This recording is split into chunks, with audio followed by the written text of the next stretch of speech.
ఇప్పుడైతే మనం Anakapalli GVMC girls high school అయితే ఉన్నాము. సో ఇక్కడ గర్ల్స్ హై స్కూల్లోని అప్పుడు టైంలోనే ఒక పేరెంట్ అయితే ఇక్కడ చదువుకున్నాను అనమాట. అండ్ వాళ్ళ పాప కూడా ఇక్కడ చదువుకుంటుంది. హాయ్ మేడం, నమస్తే అండి. మేడం, మీ టైంలో చదువుకున్న టైంలో అసలు ఎలా ఉంది ఇక్కడ స్కూల్ పరిస్థితులు అంతా కూడా మీ టైంలో చదువుకున్నప్పుడు ఎలా ఉండేది? నేను 96, 99 బ్యాచ్ సార్ మాది. ఓకే. ఇక్కడ చదువుకున్నప్పుడు ఇది మున్సిపాలిటీలో ఉండేటప్పుడు ఎంటీజీహెచ్ స్కూల్, ఇప్పుడు జీవీఎంసీ కింద గ్రేటర్ విశాఖపట్నంలోకి మారింది. ఇప్పుడున్నంత ఫెసిలిటీస్ అయితే అప్పట్లో మాకు లేవు సార్. ఓకే.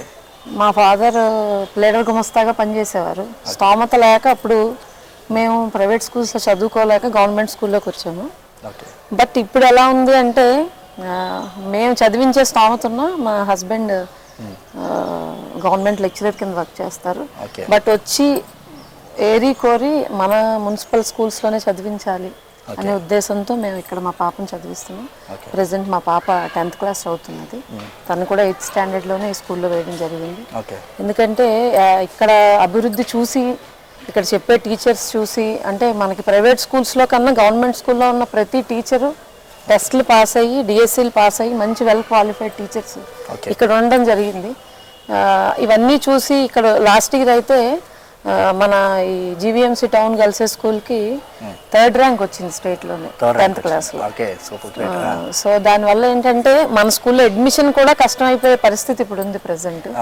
ఇప్పుడున్న ఏర్పాట్లు ఏవి, ఇప్పుడున్న అభివృద్ధి ఏది అప్పట్లో లేదు. ఇదే స్కూల్లో మీరు చదువుతున్నప్పుడు ఎలా అంటే మీరు వాష్రూమ్స్ కానీ లేకపోతే వాటర్ కానీ ఇంకేమైనా ఇబ్బందులు పడింది?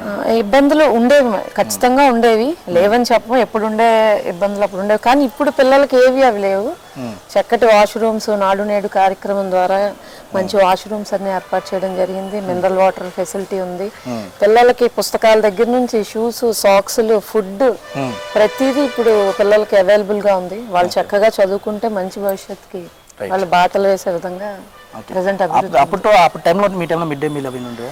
లేవు సార్, మాకన్నా ముందు బ్యాచ్లకి మిడ్ డే మీల్స్ ఉండేవట. బట్ మా టైంకి వచ్చేసరికి మిడ్ డే మీల్స్ లేవు. మిడ్ డే మీల్స్ లేవు. అయితే ఇంటికి వెళ్ళిపోవడం, లేకపోతే క్యారెట్స్ తెచ్చుకోవడం. ఇప్పుడు పిల్లలకి అదేమీ లేదు. చక్కగా రాగి జావ దగ్గర నుంచి, పౌష్టికాహారం దగ్గర నుంచి, ఎగ్ దగ్గర నుంచి ప్రతిదీ వాళ్ళు ఏర్పాటు చేస్తున్నారు.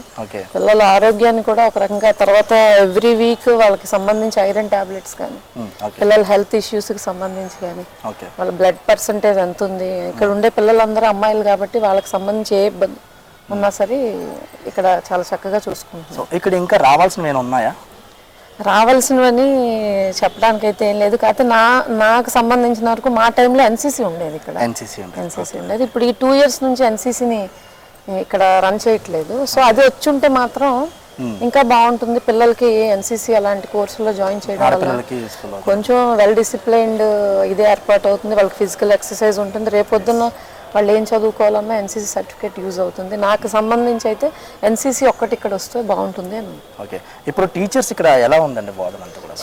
చాలా చక్కగా చెప్తున్నారు. చాలా బాగా చెప్తున్నారు. స్పెషల్ క్లాసెస్ తీసుకొని ప్రతి టీచరు పిల్లల్ని వాళ్ళ సొంత పిల్లల కింద తీసుకునే చదువు చెప్తున్నారు. అంటే ఇప్పుడున్న ప్రభుత్వం ఏంటంటే గతంలో అందరూ కూడా ఏంటంటే డిజిటల్ని ఎంకరేజ్ చేయట్లేదు. కొంతమంది బయట విమర్శలు వస్తున్నాయి. సో డిజిటల్ అనేది ఇప్పుడు పిల్లలకి యూస్ఫుల్లా కాదా? డిజిటల్ అనేది 2 రకాలుగా, ఒకటి యూస్ఫుల్ అని చెప్పొచ్చు, ఇంకొకటి యూస్ఫుల్ కాదు అని చెప్పొచ్చు. కానీ పిల్లలు తీసుకునే విధానాన్ని బట్టి అది ఉంటుంది. ఇప్పుడు మన 8th క్లాస్ నుంచి పిల్లలందరికీ సిబిఎస్ఈ అలవాటు చేయాలని ట్యాబ్స్ ఇవ్వడం జరిగింది.